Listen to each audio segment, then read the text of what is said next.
नमस्कार. लीनाचे स्वयंपाकघरमध्ये मी लीना आपलं स्वागत करते. आज या स्वयंपाकघरात तुम्हाला हिरव्या मुगापासून नाश्त्याची रेसिपी पाहायला मिळणार आहे.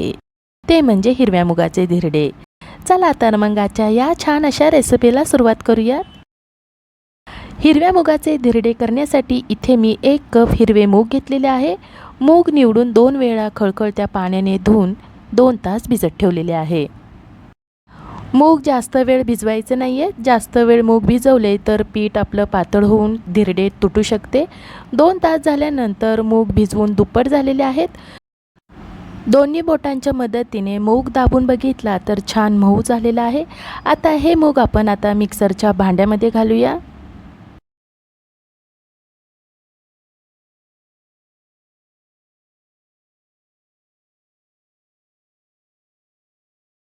भिजवलेल्या पाण्याचा वापर आपण वाटण्यासाठी करणार आहोत, पण सुरुवातीला मूग आपण थोडा वेळ असेच वाटून घेणार आहोत.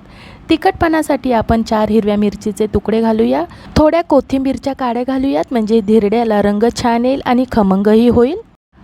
भांड्याला झाकण लावून 4 ते 5 मिनिटे आपण असंच फिरवून घेऊयात. 4 ते 5 मिनिटे फिरवून झाल्यानंतर याच्यामध्ये आवश्यकतेनुसार मूग भिजवलेले पाणी घालून याची मऊ पेस्ट बनवून घेऊयात. धिरडे करण्यासाठी आपलं पीठ तयार झालेलं आहे. आता हे पीठ आपण एका भांड्यामध्ये काढून घेऊयात.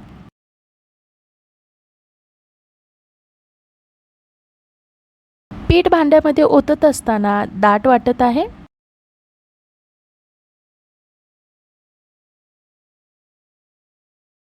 हे बघा, पळीने हलवलं की पीठ दाट वाटत आहे. मिक्सरच्याच भांड्यामध्ये आपण आता थोडंसं पाणी घेऊया आणि भांडं खंगळून घेऊयात.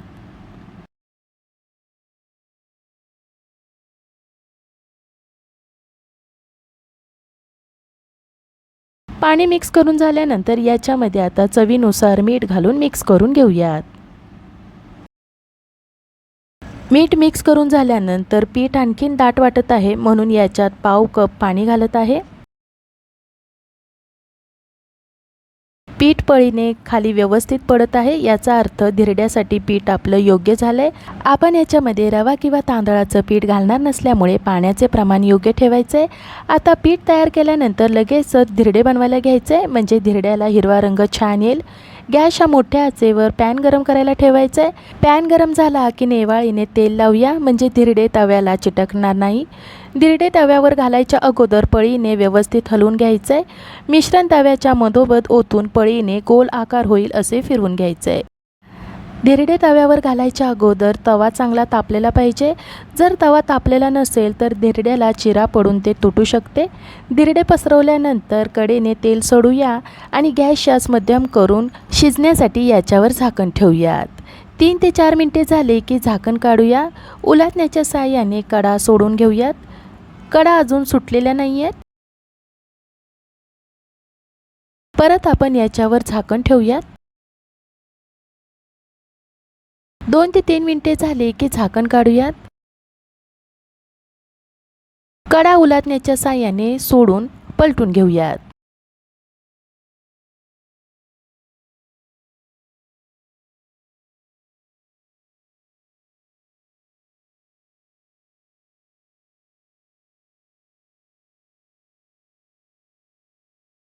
धिरडे पलटून झाल्यानंतर तुम्ही पाहू शकता किती सुंदर जाळी आलेली आहे.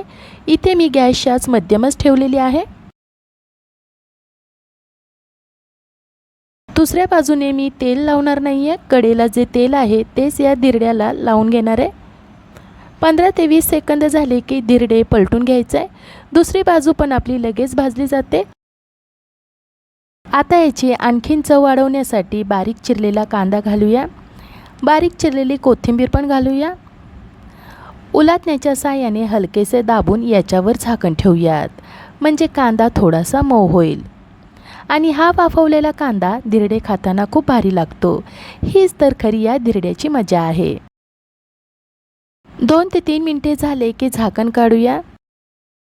आता या धिरड्याची ढोशाप्रमाणे गुंडाळी करून ताटामध्ये काढूयात. याचप्रमाणे सर्व मिश्रणाचे धिरडे तयार करून घ्यायचे आहेत. घेतलेल्या प्रमाणात मध्यम आकाराचे 7 धिरडे तयार होतात. गरम गरम हिरव्या मुगाचे धिरडे तुम्ही टोमॅटो सॉस किंवा केचपसोबत खाऊ शकता किंवा असंचसुद्धा गरम गरम खायला भारी लागतं. हिरव्या मुगाचे धिरडे तुम्ही नाश्त्यासाठी, मुलांच्या डब्यासाठी बनवू शकता. जेवणामध्ये बदल हवा असेल तेव्हासुद्धा तुम्ही असे धिरडे नक्की बनवा, तुम्हाला जरूर आवडेल. मला आशा आहे आजच्या या रेसिपीची तुम्हाला थोडीफार मदत झाली असेल. आजची ही रेसिपी तुम्हाला आवडली असेल तर लीनाचे स्वयंपाकघर यूट्यूब चॅनलला लाईक, शेअर आणि सबस्क्राईब करायला विसरू नका. धन्यवाद.